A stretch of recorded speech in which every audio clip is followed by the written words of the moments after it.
Alrighty guys, let's get started. The first thing I'm using here is Gimme Brow by F.A.Q. And what I use it to do is to darken up and fill in my brows just so I can have a good guideline to use my brow pencil.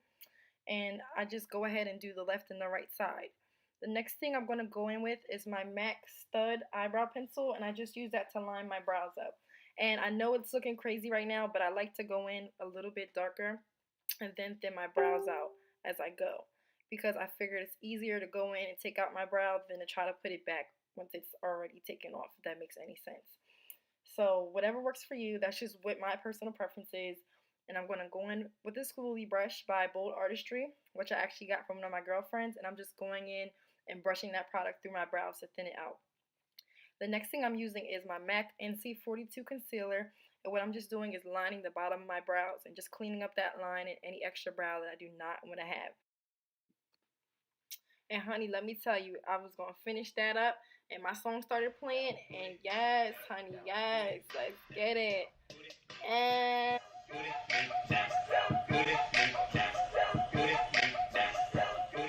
hey, okay. So back to the tutorial. So now what I'm doing is I'm setting my eye with my MAC NC42 concealer, and I'm just going to pack that all over my lid and get it nice and smooth, nice and even, so that way my shadows can pop, and it'll also get rid of all the darkness on my eyes. Any dark circle, it'll kind of make it even. And here's my Sacha Buttercup setting powder.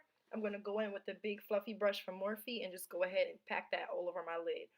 And I just go back and forth a few times just to make sure it's set.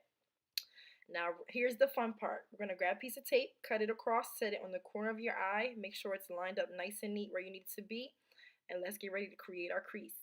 Now I'm going in with my first shade. It's Aphrodite, and it's in the BH Cosmetics Galaxy Chic palette, and I'm just going to go in with the pencil brush and line my crease. I'm creating a line actually right above my crease. So my crease is literally right under here. I'm just going to go back and forth and pack that color on until it's as dark as I want it to be. And I'm just blending and blending, and the next color I'm going to go in with is Mars, and I'm using a different pencil brush, and I'm just going to go right on top of that line. And basically what I'm doing here is I'm creating depth in my color. And now I'm just going in with the BH Cosmetics small fluffy blending brush, blah, blah, blah, if I can talk. And I'm just going to go ahead and blend that out. Now here's the fun part. Going in with a, what is this? With a Sigma concealer brush, the same concealer brush, and I'm just going to go ahead and line the bottom of my eyes and clean up that line that I created, so that way my crease can be super, super cut, honey.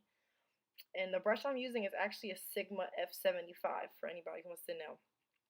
And I'm just going to go ahead and clean up that line. Take your time, don't rush, because this requires precision. If you jack this up, then you have to go back in and reapply your shadows or make sure that the line is crisp. So I'm just going to go in and keep just lining it up. And we're almost done here.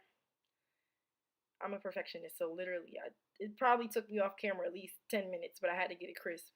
Look at that, honey. Yes, yes, let's get it.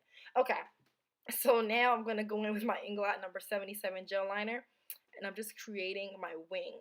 I'm going right up against the edge of that tape, and I'm lining my eye. And I'm just going to keep going underneath of my first crease that I created.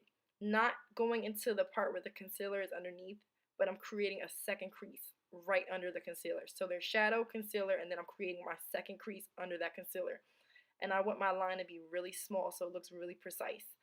And I'm just going to go in, blend that out, and just keep going along the edge until I get my second line. And it's getting darker, honey. Yes, line it up. Yes.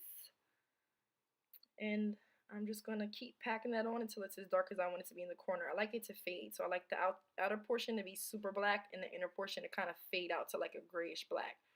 So I'm just going to pack this on a few more times, and then we are ready to apply our shadow. So now I'm going in with my Saharan by Juvia's Place, and I'm picking up the color Shad. I'm picking up the color Chad, and I'm putting that on the outer corner of my eye, and I'm just going to pack it on so that way I can set my gel liner that I just put down. And then I'm going to go in BH Cosmetics again with my small eyeshadow brush in the shade Neptune. And I'm just going to blend that back and forth in front of the black and into the black until I get a nice gradient effect. You don't want your shadows to be harsh, so I just pack it back and forth. Now I'm going to go in with another brush from BHcosmetics, a little bit smaller, but it's also an eyeshadow brush. And I'm going to pack in the shade Earth right in the front. It's like that light whitish blue color. And now I'm going in and cleaning up my crease with just a liner brush that I got from my local Michael store. It doesn't have a name. It's just like an angle brush. And I'm going to apply my NC45 foundation all over my face with a wet beauty blender and blend, blend, blend. Add a little bit of my MAC mineralized dark powder. I'm just packing that all over my face. I actually had false lashes on, so I couldn't do mascara, but I just brushed them out so I can get some of that eyeshadow out. And now I'm just doing a light contour. I'm using the shade Blunt from MAC. It's actually supposed to be a blush, but I'm going to use it as a contour shade because it's a little bit too dark for a blush for me. And I'm just lightly powder contouring. And I'm going to hit my nose with a small shader brush to create my nose snatch, honey. And I'm using my Fenty Trophy Wife Shing Sparkle Sparkle. And I'm just going to go ahead, place that on the tip of my nose and the bridge of my nose and the high points of my cheekbone. And what I'm going to do first is just apply it, and then I'm going to go back in and blend it out. So if you guys are looking at it now, like, what the heck is she doing? You got to wait for it, honey. You got to blend it out. So now here comes the blending part. Yes, yes, honey. Give me life. Give me face. Give me Fenty. Give me Tyra. I got to be so extra, y'all, but this voiceover is really fun. So I'm just going to blend that on out, and I'm going to go to the other side, blend her on out. And now we are ready. Girl, I'm still blending. What am I doing? I'm going to keep blending her out. And once I'm done, I'm going to go back in and just apply it on the higher points of my cheek just because it was too blended and I want people to see my highlight from across the room. I'm a little extra. I'm going to get my forehead. I don't want to put too much, just kind of between my brows because my forehead is a little bit big and I don't want to accentuate it even more. Then I'm just going to hit the sides of my face, kind of like how Riri had her pictures. If I can talk. I'm not redoing this voiceover, so this is what it is. I'm going to hit the bridge of my nose one more time, and I am, ooh, yes, honey. Now it's time to do my lips, and I'm a creep. I don't know about you guys, but I like to smell my lip glosses and my lipsticks, and this actually has a really good smell. I'm just putting on the Fenty Gloss Bomb. And I'm just going to put that all over my lips to give me a nice little shine, honey. And the Fenty highlight is popping. Do you see that highlight, honey? Yes. Yes, we are almost done, guys. Thank you for hanging around. Like, comment, and subscribe if you already haven't. And we are done here. Yes, honey. Yes.